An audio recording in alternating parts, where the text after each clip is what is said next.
kyavudde ku ki Vipers okutuuka ekiro bbaluwa gye bataddeko omukono gwa pulezidenti wa kirabo. Twawandiikidde FUFA ng'ennaku z'omwezi 2 omwezi ogw'Ekumi 2025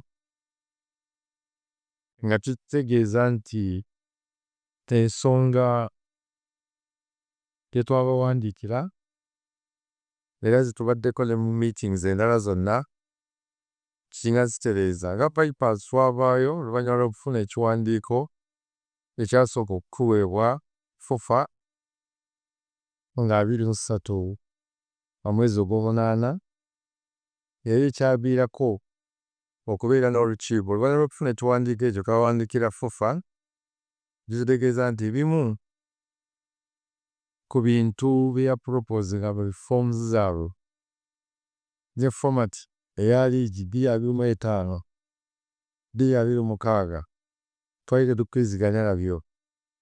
Oluvannyuma lw'okuwandiika ekiwandiiko ekyo ekyaliko omukono ogwa pulezidenti wa Vipers Sports Club owamu ne munnaffe owa Sports Club Villa Haji Mandela, twatuweeza mu FUFA. Oluvannyuma nga bamaze okusoma ekiwandiiko ekyo, twafuna olukiiko olwasooka nabo mu mwezi gw'Omunaana ogwo ne twogera ku nsonga ez'enjawulo. Gwali mwezi gwa Mwenda, ne twogera ku nsonga z'ekiwandiiko ekyo. Mu lukiiko olwo twalaga obutali bumativu olukiiko olwasooka olw'enkyukakyuka ze baali bagezaako okuleeta mu liigi ya Uganda. Twalaba nti tezaali tezeerezeddwa mu mwoyo mulungi okukulaakulanya omupiira gwa Uganda. Twakwanya mu lukiiko olwo oluvannyuma lw'okukubaganya ebirowoozo ne kilaabu ez'enjawulo. Nze nali chairman w'amakilaabu ago gonna ne nvaayo bulungi nnyo. Tennyonnyola ensonga nga bintu bingi nnyo ebyalimu ebyali birumira. Era nzijukira bulungi nnyo nti olukiiko lwali luggwa tugamba nti ekikulu si kubeera na numbers kuba baagala okukuba akalulu mu lukiiko olwo bagambe bakyabawagira entegeka empya, bakyabagamba twandigenze n'ekikadde format eriwo. Nabanyonnyola bulungi nnyo ne mbagamba nzizze kuwakanya naye nzize kubawa guidance. Kisiibo kyange nga honorable for president ate ne kilaabu ezaali zimpadde obuvunaanyizibwa okulaba nti mbeera omutuufu mu lukiiko olwo. Ne bagamba nti it's not about numbers. Omupiira gw'ojja kuwangulwa numbers, baani abawagira entegeka empya, baani abawagira enkadde, tukubaganye ebirowoozo brain zikole. Ne pulezidenti wa FUFA yennyini ne ya Moses Mogogo n'awagira ekirowoozo kyange, it's not about numbers. Tukubaganye tulabe ebirungi ebiri mu kino ne mu kiri. Era kyaviirako olukiiko olulala lwasetingibwa ate ku Tuesday eyaddako wiiki. Tuddayo eka ne tugamba nti olunaku olunaakomawo tujja kwongera tukole ebirowoozo. Tulole obuwaayiro obulimu tubukoze tutya. Bo baakola simanya ate yabawa amagezi ago paka mu lukiiko olwasooka ng'olaba waliwo bayogera n'abamawulire nga waliwo essuubi tugenda ndowooza kubanga meeting eddawo tugenda kukubaganya ebirowoozo. Bannaffe kye baakola kwe kugenda okulaba nti bafuna numbers.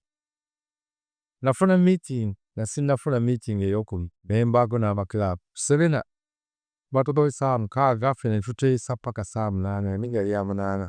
Amakilaabu ne gajja nali nago bulungi nnyo mu meeting eyo ne tukkiriza. Ne meeting eyasooka era twasigalamu nga ffe maze okufuluma ne bonna ne tukkaanya nabo abaali basigala emabega nga kino kye tusobola kikola kubanga kigenda kwonoona omupiira. Amakilaabu boona nga ali in support galiwo nga 10 kilaabu nga 11. N'olunaku olwaddako olwa meeting after week yatujja nga bukyali ne tuleeta emisala gyaffe tuteesa. Kye beexpressingako olwo baagamba nti kyabakisa mubi. Enkola erina tulaba mbi ey'okuleeta format empya naye obuzibu bwe tulina bakama baffe we are under instruction okulaba nti tuwagira enkola ezze kubanga naffe ebirimu gyaffe giri mu ssuubo singa tuba tukuwagiridde. Era baatufoosize agaana okuwandiika fazaali mukama wa amusayiniira. So ffe era twasayiniize tuweereza ebintu mu FUFA era nti basaaka. Nga kiki ekyo nti kyekyo wakessi sinajja akedde owa poliisi najja. awanneeke bona baliwo. They can give this one. They can have to institutional clubs ate nnyingi bozinganga musanvu n'ana. Naye kye tujje under instruction era ebbala twaziweereza gavumenti FAFA eziraga ofaayo weeza akakwakulizo nti amatiimu ago mulondeewo ku bibiri. Either okkiriza n'ogenda ne format empya n'essente ne zibeera mu format empya oba ogenda ne decision ey'okubiri ey'okuba nti okkiriza format empya naye nga ssente zijja kuweebwa mu big league. Ezo billions ze baali balagaanye simanyi 3.4 oteeba 3.4 billion. Kakati waliroza wakawa bwe baawulira ne balaba ssente nnyingi nnyo ne baforcinga abantu wano ne bawandiika. Kati tugenda mu meeti ng'olwedde bali pious. Ojjukira meeti y'egisaabanyizanga bulungi. Omukulembeze w'omupiira yabyogera bulungi nnyo n'annyonnyola ensonga nerowooza nti tuzze ku debatinga tulabe ki ekiyamba omupiira.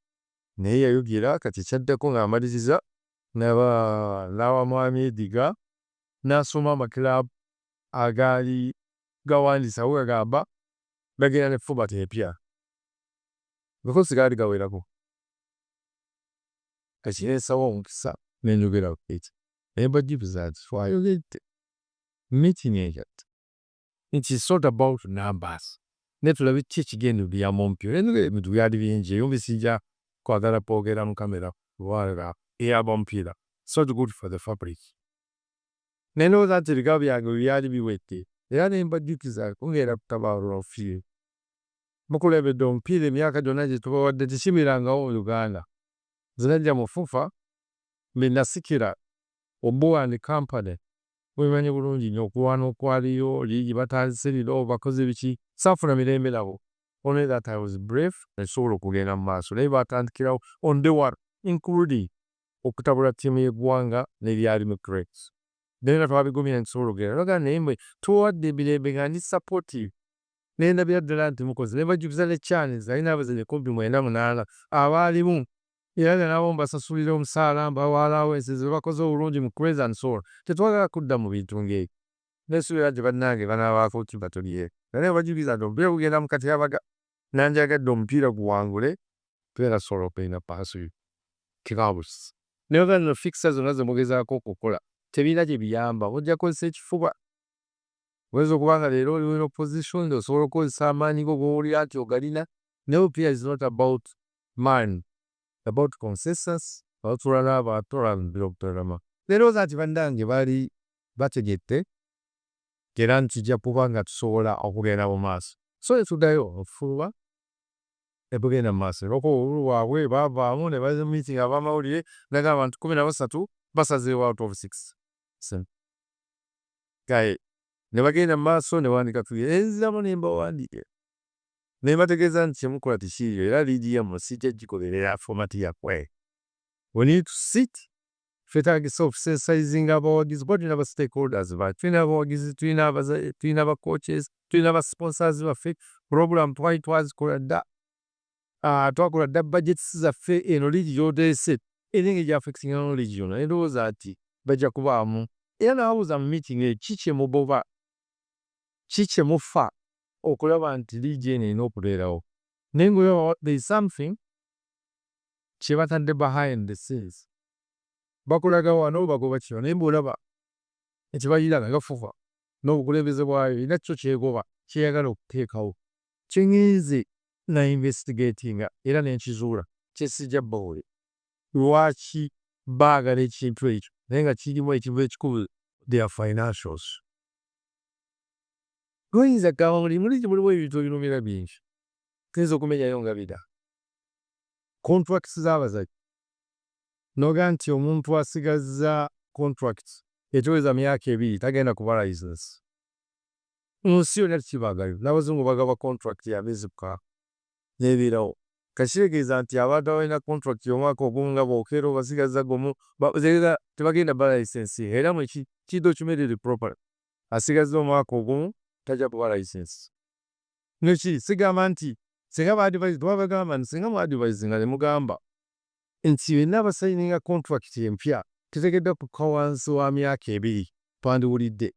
Naye bagamba existing contracts nga teweza myaka 2 Whenever they're not going to beat prices, there's so many teams which are n'omuzanyi nyajja kukuba omukooti agambye gwe wampa lwaki odiima omulimu nze mpola nzi suppose kubanga azanya toyinza kuŋŋamba nti tofa the races contract yaŋŋamba wampa emyaka 4 oba 3 nakakolako ebiri wasigadde gwe mukadde wongamba kijja kusasula musaala kubanga you are not licensed tubakulya is a problem baagala ebya data y'abazannyi ndulaba nti yo data ndowooza bagyetaaga for betting babole odds zaabwe ate otebo kubanga simanyi engeri private data bepshirt caps ebyaleveni ebyo okulaba nti bagabana nd'oteba to slow tetugenda ku double header nebagenda okuzanya broncal kyebatayogera bafumba Saturday remember for several 4 days bajjane Saturday. I don't know which Saturday we are following kubanga Saturday zonna ziri different gye bafulumya ennaku z'omwezi obanga 2 ate otuuka nga 23 waliwo ate endala efuna kati mu Saturday ezo bawogera ku double header will be good. Ekintu ekikulu kyomba omanya where there is a problem buli kimu bakyatachinga wina omanyi double header club zifuna ssente nyingi omanyi double header obushalikamu ne football is not about money kasinga oddira olwaleero ku double header wanga byewo obiyinza ne bagamba nti Premier League egundi eyo what is EPL esobola communicating ku clubs 2 weeks provided has communicate 2 weeks to the game. And so Charles shooting we have a game against Bull over against Villa and we expect funds coming. FIFA or EPL buyinza communicating either to Villa pesa kunabanga guli ewa Villa obanga guli ewa Pipers they communicating that kunompia is a double header kamagenda kuzanira kitende tusazeewo buli nakibogo oba guli nambole kakati mu mupiira ekintu ky'omupiira kiki we are trying to develop igalifo twagala ba fans kajja kwekanga nti olw'okuba FIFA ina interest okulaga emipiira gi kawete weleba buli mupiira gweraga okimanye bulungi nnyo nti TV eraga omupiira gy'omupiira FIFA has interest is that interest conflict of interest kiziriko kubuuza tuno omupiira ofuna sente bwe balaga ezigezo bwe badde abaheda bayina ngeri gye bafunamu atookusie sejja kuddira emipiira gyonna negirich against K Vipers against KCC Vipers against Villa Vipers against Bull Vipers against Snake bwe kifuuledde abaheda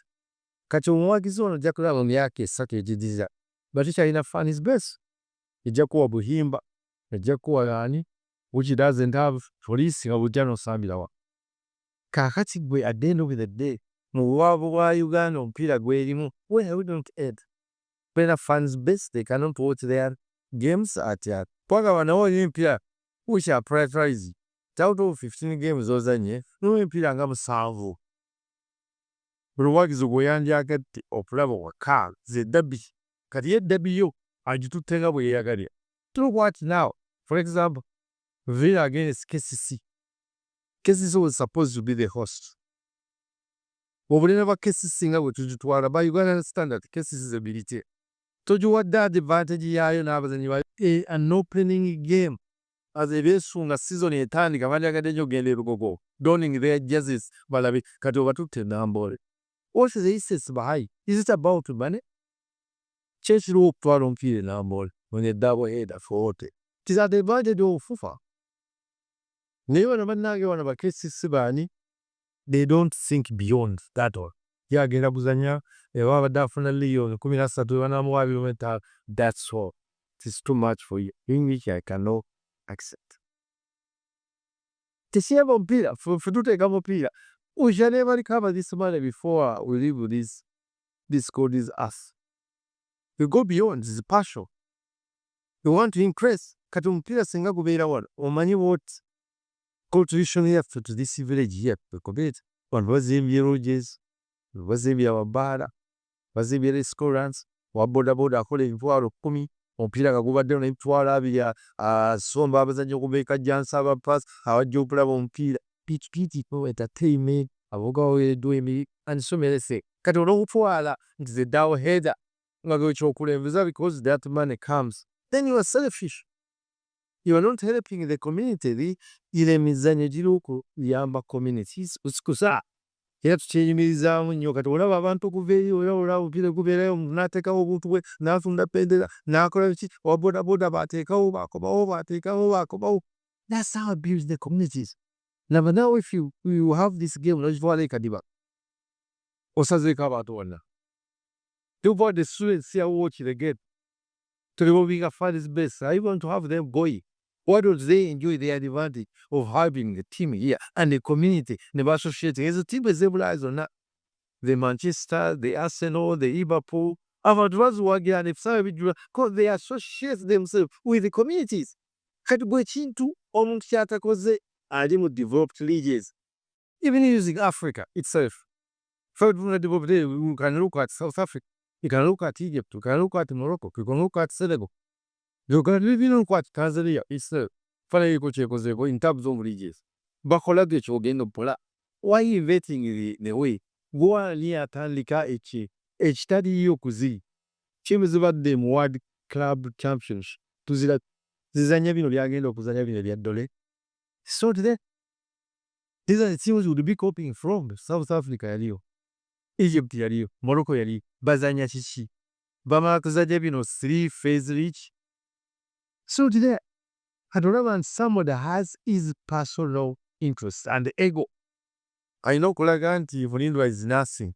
Once I say something must be there. They want to assure you guys, I cannot be intimidated, I cannot be brave. In the case, if I don't intimidate you, if I don't brave, and if I don't corrupt him. So it's around the situation must be like that. I can't say, have no problem. If you want to dismiss my pass out over there, you have no problem. I've already gone for. There is no problem. See, football, that feeds on me. They don't feed our football. I like it so far. First, kids on football. They move football and they reveal in the more. So if they are not ready to listen, seriously to bother. This is the beginning of the struggle. We have to liberate football. If they don't really consider their position, you shall fight it. Don't expect me tomorrow on Saturday that I'll be in Nambore and change my the tape by 6. They must be called sellers. Why will you not follow me? There's manipulation of football. Match fixing. Now look what this system. You play 15 games in the first round. You earn nothing. No point. Then they divide you. Group 1, Group 2. Katozani the champion jirekumeda. Jikumenye. Do they know how much we invest in football? Ozani mpira. There is no leader. There is no leader. When I'm nano so that so whether you are number 1 or number 8, you are equal. There's no advantage. Because you have organized and then you are. Because that's why we are fighting. In any competition, there must be a leader. Now, who is the leader? Number 1, 2, or 3, and number 5, or 7, and 8, you are the same. Number 9 and number 16 are the same. Quite a very chop name. I don't know, we mala. Namogena on group 2. We cannot agree with that one. After those points will be carried forward to the third round. Can tell me what is the essence of the third round? Muzaje mpira munana wa grouping at. Ate murude form kaga. Do you have a lot of money in Ugandan football that we should spend in the next round? Muzaje munana wanuze ko mukaga to do it now. Muzaje munana homa nawe. And after free, Jacob Kaga, I just Morocco by a car. Kawanuleki forward now. What are you after? Do they know how much money is spending preparing a game? Uganda yenga genyo kukoliz rounds on as well as that means you have about 3 leagues in one league. Is it acceptable? From where? Where do we get that model? Why did you introducing it? There must be a model. Sadism model and takes time. Nego compare abantu mwezi gumu, they have to resolve or they come sente, there is money. Is a set as I get a call. The 3.4 distributed. I think I've seen the distribution. Here at the end of the day, things are going to get less than 10 million. So about 3.4, I wish I had my chart here. when you divide the last team, how much it is going to get. Kati abantu ali out to play around with their meal not ready to be managed. I'm sorry. I believe Ugandan football if need arises. And concentrate on something else. Now we are not going to allow an individual or a group of to come and civilize Banfan. Now was about all of safety from 2.5. Have you ever seen it in a single meeting? You came with an idea we are going to give the teams 2.5 million. Then afterwards, when teams said, now we have changed now to 3.4 million. Why do they get them? We have not been paid the prize money. They won the league, won the Uganda Cup. Nothing has been paid to the teams. Now where do you get all that money which you are politically? You have not even been able to give them what they want long ago. Huh? To solve the chikwa. Bajao tickets. They used to sell tickets. Zama team zage nangebwero nga batuwa. Naga ne bakovisinga swine they are several as whatever. Kachiu said zero. Teams that together na zuwa. Where is that money? Give that of the pot. We buy our own tickets to go. Nothing which they contribute. So what the ticket they mugawanjo chidi they uganda again about. But their budget is there. When they're passing the budgets, there is a contribution to those teams that participate, but not even a single coin. Sagara, but Tawuri. Because you have the capacity also to be the same. And you're not going to keep quiet. I shall not be intimidated in any case. And I cannot be compromised. Don't be intimidated and not compromise. You just do the right things.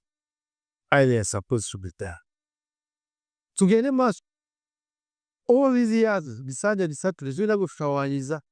Bagala Wazani Batwala Baga. Now look at this tip. We have spread money on the tip. I cannot even have the players in my team. Now they are going for the national duty. 5 of them or 6. 5 were summoned. They don't breed. They cannot even coordinate with the rest. Bagenda kuzanira Botswana bagenda bakomongera kuzomwezibula mwana mpira 10%.